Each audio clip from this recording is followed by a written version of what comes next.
और फिर मैंने पहले तो आर्मी की तैयारी की थी और फिर रेलवे एसएससी वगैरह की करी, लेकिन उसमें जॉब लगी नहीं। और फिर मैंने बाहर प्राइवेट जॉब की ट्राई की, तो एक दो जगह गया था ट्रांसपोर्ट वगैरह में, वो 10-12 हज़ार रुपये देते हैं, उसमें से 5-6 हज़ार रूम का किराया हो जाता है।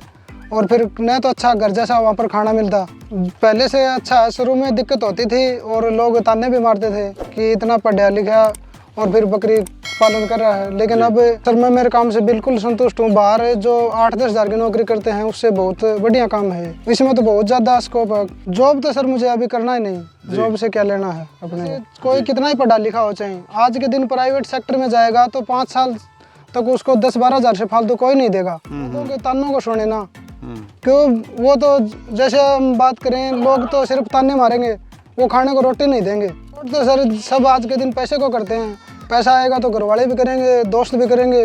नमस्कार भाइयों, मैं परेश एक बार फिर से आप सभी का वेलकम करता हूं अपने YouTube channel India farming technology में। भाइयों, आप मेरे सामने जो नौजवान को देख रहे हैं, ये सतीश जी हैं जो कि बकरी पालन करते हैं। भाइयों एजुकेटेड हैं, ग्रेजुएशन इन्होंने करी हुई है। ये शहर में गए थे नौकरी ढूंढने, लेकिन नौकरी तो इनको मिली, 10-12 हज़ार की नौकरी मिली, जिससे सेटिस्फेक्शन नहीं हुआ, संतुष्ट इनको नहीं हुई। वापस इन्होंने गाँव में आके बकरी पालन स्टार्ट करा और आज इस सफलतापूर्वक बकरी पालन कर रहे हैं। सतीश जी नमस्कार। नमस्कार जी। सबसे पहले हमारे दर्शकों को एक परिचय दें अपना। सर जी पहले तो आपका स्वागत है हमारे फार्म पर, जो आप हमारे फार्म पर आए, और आपके सभी देखने वाले दर्शकों का भी जी। और मेरा नाम है सतीश स्वामी और गांव लाडुंदा है जी। लुहारू के बिल्कुल पास में सटा हुआ गांव है। सतीश जी, आपका जो स्ट्रगल रहा है, जैसे आपने मेरे को बताया कि मैं पढ़ा लिखा हूँ, मुझे जॉब नहीं मिली, फिर शहर गया, वहाँ पे वो एक एक्सपीरियंस अपना शेयर कीजिए सबसे पहले। मैंने सर ग्रेजुएशन कर रखी है और पहले तो हमारे एरिया में क्या ज़्यादा लोग सरकारी जॉब की तैयारी करते हैं, प्राइवेट की ओर ध्यान कम ही देते हैं। और फिर मैंने पहले तो आर्मी की तैयारी की थी और फिर रेलवे एसएससी वगैरह की करी, लेकिन उसमें जॉब लगी नहीं। और फिर मैंने बाहर प्राइवेट जॉब की ट्राई की, तो एक दो जगह गया था ट्रांसपोर्ट वगैरह में, वो 10-12 हज़ार रुपये देते हैं, उसमें से 5-6 हज़ार रूम का किराया हो जाता है। और फिर न तो अच्छा घर जैसा वहाँ पर खाना मिलता, बिल्कुल, और वहाँ बस टाइम पास होता है। इसलिए फिर मैंने यूट्यूब तो चलाते हैं सब, तो मैं देखता ही रहता था पशुओं की वीडियो। फिर मैंने बकरी फार्म की लगातार कई वीडियो देखी और फिर मैंने ये करने की सोची। सतीश जी, मेरा क्वेश्चन ये है कि आपने बकरी फार्म को ही क्यों चुना हो? क्या आप गाँव में रहते हैं और भी कुछ कर सकते हैं, डेयरी फार्म कर सकते हैं, पोल्ट्री कर सकते हैं, तो गॉड फार्मिंग का ये आपको क्या ऐसा इसमें लगा कि मेरे को गॉड फार्मिंग करनी है? फार्मिंग में ये तो कई सेक्टर आप बता रहे, जैसे मुर्गी फार्म कर लो, चाहे डेयरी कर लो, और चाहे भेड़ पाल लो, बकरी पाल लो। लेकिन मैंने इनके बारे में बहुत ज़्यादा सर्च किया यूट्यूब के ऊपर, और जो अपना CIRG सेंटर है मथुरा में, वहाँ भी मैं गया था। और फिर मैंने मार्केट को भी देखा। जो हम डेयरी वगैरह करते हैं उसमें तो मार्केट निश्चित नहीं है, कभी दूध के रेट डाउन आ जाते हैं और कभी ऊपर है, और इनमें क्या है, कॉस्ट भी कम है जी, और हम गांव में आसानी से पाल सकते हैं। तो आपके सफ़र की बात करें तो कब आपने सफ़र अपना स्टार्ट किया, यानी कितना समय आपको हो गया है करते हुए? मुझे सर अभी 2.5 साल के लगभग हो गए। तो कैसा आप महसूस कर रहे हैं सर? पहले से अच्छा है, शुरू में दिक्कत होती थी और लोग ताने भी मारते थे कि इतना पढ़ा लिखा और फिर बकरी पालन कर रहा है, लेकिन अब अच्छा है। भाइयों, यहाँ पे मेरी रिक्वेस्ट है आप सभी लोगों से, ऐसे नौजवान का साथ दीजिए, ताने ना मारिए, क्योंकि यही हमारे देश का भविष्य है। हमें इनको सपोर्ट करना चाहिए ताकि आगे बढ़ चढ़ के ये और कामयाब हो। तो फिर मैंने शुरुआत तो सर करी थी, लगभग 20 बकरी लाया था, ये जो सिरोही की क्रॉसिंग बकरी है ये जी। और फिर इनको मैंने रखा अब इनको तो 2.5 साल हो गए, लेकिन इनकी क्या है, मार्केट कम है हमारे एरिया में।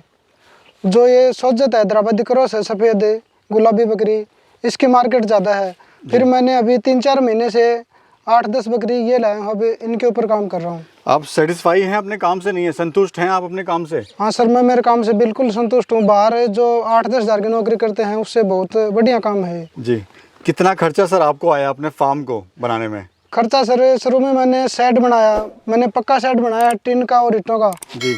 लगभग इसके ऊपर 1.5 लाख रुपये आ गए थे, और लगभग 2.25-2.5 लाख के आसपास में जानवर लाया था।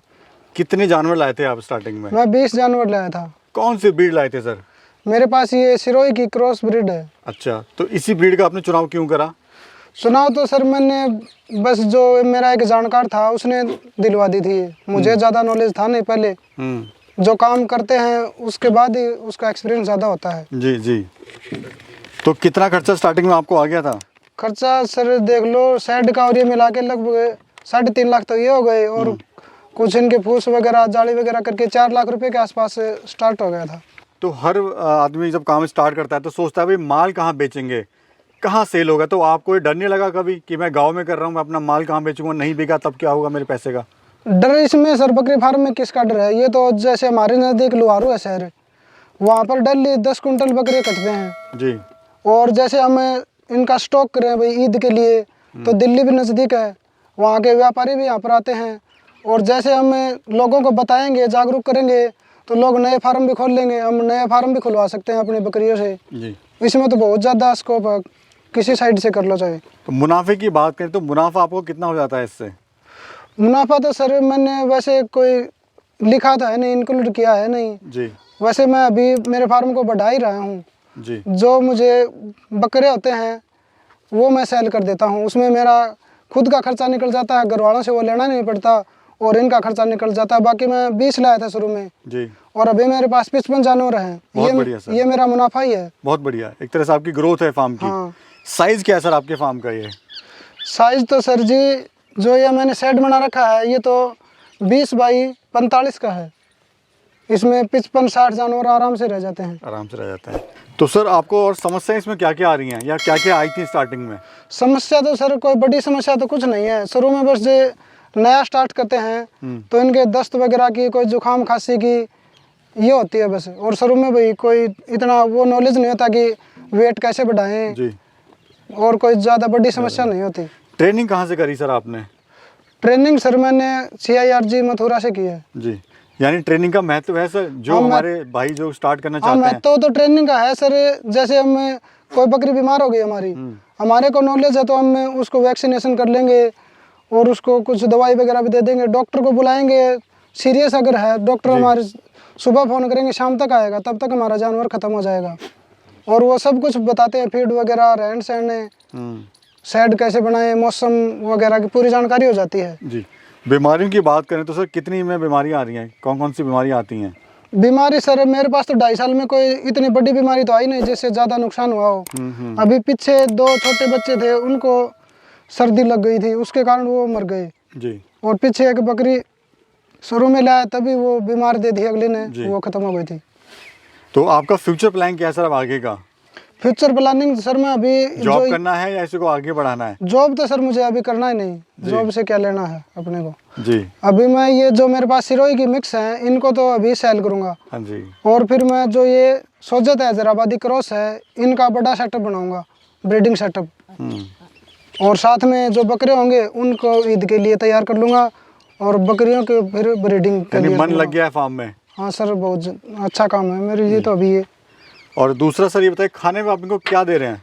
खाने में भी मेरे पास है गुआर का सूखा चारा जी। और मैंने ये जवार बो रखी है हरे के लिए। और जैसे सुबह इनको नीम की पत्ती वगैरह या ये हमारे खेजड़ी है इस एरिया में, हाँ जी, इनकी टहनी काट के गिर देते डाल हैं। लेते हैं। हाँ, यानी ये कि चारा जो आपका खुद ही का यहीं का लोकल का हाँ ही हो जाता है? लोकल ही है, बाहर से लाना नहीं। नज़दीक है हमारे जोड़ है बनी, उसमें भी ले जाते हैं। दूसरा सर, जो हमारे युवा बेरोजगार भाई हैं या जिनके पास कम पूंजी है, कम पैसा है, वो कुछ करना चाहते हैं, जॉब उनको नहीं मिल रही है, तो आप उनको क्या आप सलाह देना चाहते हो? कैसे वो स्टार्ट कर सकते हैं, गरीब फार्मर? सलाह तो जी सर मैं यही देता हूँ, अब वो तो करने वाले के ऊपर डिपेंड है। जैसे कोई कितना ही पढ़ा लिखा हो चाहे, आज के दिन प्राइवेट सेक्टर में जाएगा तो 5 साल तक उसको 10-12 हज़ार से फालतू कोई नहीं देगा। और हमें गांव में अगर ये काम करते हैं तो इसमें पैसे की कोई ज़्यादा वो नहीं है भाई। यूट्यूब पर तो कुछ वीडियो आते हैं, जैसे 10 लाख में शेड बनाया, जी जी, 5 लाख की बकरी लाया, 15 लाख लग गए और फिर वो फार्म में फेल हो गया। तो ऐसी कोई बात नहीं, आप 5 बकरियों से भी शुरू करोगे तो 1.5 साल में 2 बार बकरी बच्चा देगी, तो वो 5 अगर 10 बच्चे भी देंगे तो 1.5 साल में आपके पास 15 जानवर हो गए। और 5 जानवरों को आप शेड, आप ये ज़रूरी नहीं है कि पक्का टीन का ही बनाओ। हमारे आसपास हर स्टेट में होता है कोई सूखा घास वगैरह या पराली पूली वगैरह, उनसे भी आप इनको रख सकते हो। लोगों के तानों को सुने ना, क्यों वो तो जैसे हम बात करें, लोग तो सिर्फ ताने मारेंगे, वो खाने को रोटी नहीं देंगे, वो तो अपने को कमानी पड़ेगी। जी जी। मेहनत करनी पड़ेगी, हाँ। जमीन पे उतरना पड़ेगा। हाँ, मेहनत करनी पड़ेगी, चाहे आप किसी सेक्टर में चले जाओ। तो सर जैसे आपने स्टार्टिंग में कहा कि आपके फैमिली वाले भी सपोर्टिव नहीं थे, हाँ, शुरू में हाँ। नहीं माने थे। तो अभी क्या, अभी सपोर्ट कर रहे हैं नहीं कर रहे हैं? अभी कोई दिक्कत नहीं है, फुल सपोर्ट है। तो फैमिली भी पूरा सपोर्ट कर रही है। सपोर्ट तो सर सब आज के दिन पैसे को करते हैं, पैसा आएगा तो घर वाले भी करेंगे, दोस्त भी करेंगे। और क्या आप संदेश देना चाहते हैं हमारे युवा बेरोजगार भाइयों को? और सर मैं यही कहना चाहूँगा, जिसको जैसे बाहर जाना हो, 8-10 की नौकरी करनी हो, वो आसानी से इसको कर सकता है। दूसरों की गुलामी करने से ये बहुत अच्छा काम है। और एक सर इसमें यही फ़ायदा, जैसे मैंने नौकरी की 10 साल बाहर में गया कहीं भी, तो 10 साल में मैं जैसे मानो 15 लाख रुपए वहाँ से कमा के ले आया, तो फिर आ गया तो मेरी जॉब छूट गई। और 10 साल में इसमें दूंगा तो ये मेरी 5 पीढ़ियों तक का बिजनेस खड़ा हो गया। मेरे बच्चे भी आगे इसमें आराम से इसको संभाल लेंगे। तो भाइयों देखिए, काफ़ी यंग हैं सतीश भाई और काफ़ी प्रोग्रेस कर रहे हैं, मेहनत कर रहे हैं कि अपना यूट्यूब चैनल भी इन्होंने स्टार्ट किया हुआ है। तो मेरे चैनल का नाम है किसान फार्मिंग क्लब। उसमें मैं मेरे फार्म की भी वीडियो बनाता हूं और जो आसपास के फार्म हैं उनके ऊपर भी मैं विजिट करके आपको बकरी फार्म की पूरी जानकारी दूंगा। उसका लिंक भाई साहब आप इस वीडियो में डाल देंगे। नाम है किसान फार्मिंग क्लब, आप उसको भी ज़रूर देखना और सब्सक्राइब ज़रूर करना। धन्यवाद सतीश जी, आपने बड़ी महत्वपूर्ण जानकारी दी हमारे युवा भाइयों को, उसके लिए आपका बहुत बहुत धन्यवाद। थैंक यू सर, आपका भी हमारे फार्म पर आने के लिए धन्यवाद।